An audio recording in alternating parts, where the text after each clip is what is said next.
இனி one way டிராப்புக்கு Chennai கேப்ல car book பண்ணுங்க. தமிழகம் முழுவதும் குறைந்த வாடகையில் டிராவல் பண்ணுங்க. டிராப்புக்கு மட்டும் பே பண்ணா போதும். டவுன்லோட் தி ஆப் நவ.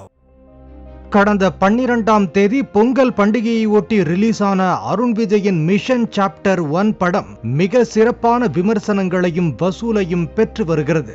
இந்நிலையில் அருண் விஜய் இந்த படத்தின் வெற்றி குறித்து நெகிழ்ச்சியான பதிவொன்றை இன்ஸ்டாகிராமில் புகைப்படங்களுடன் பகிர்ந்துள்ளார். வணங்கான் படப்பிடிப்பின் போது சண்டை காட்சியில் ஏற்பட்ட விபத்தால் தான் தாங்க முடியாத வலியை அனுபவித்ததாக தெரிவித்துள்ளார்.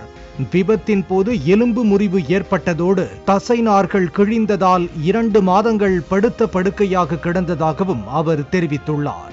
இந்த இக்கட்டான தருணத்தில் தந்தை விஜயகுமார் தான் அருகில் இருந்து தன்னை பார்த்து கொண்டதாகவும் இன்னும் 10 நாட்களில் முற்றிலும் குணமடைந்து விடும் என்று மருத்துவர்கள் கூறியுள்ளதாகவும் அருண் விஜய் தெரிவித்துள்ளார்.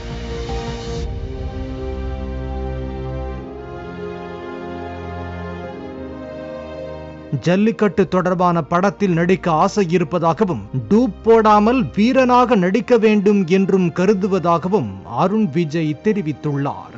மேலும் மிஷன் சாப்டர் 1 படத்துக்கு ரசிகர்கள் கொடுத்த வரவேற்பு தன்னை மேலும் வலிமையானவனாக மாற்றியுள்ளதாக அருண் விஜய் கூறியுள்ளார்.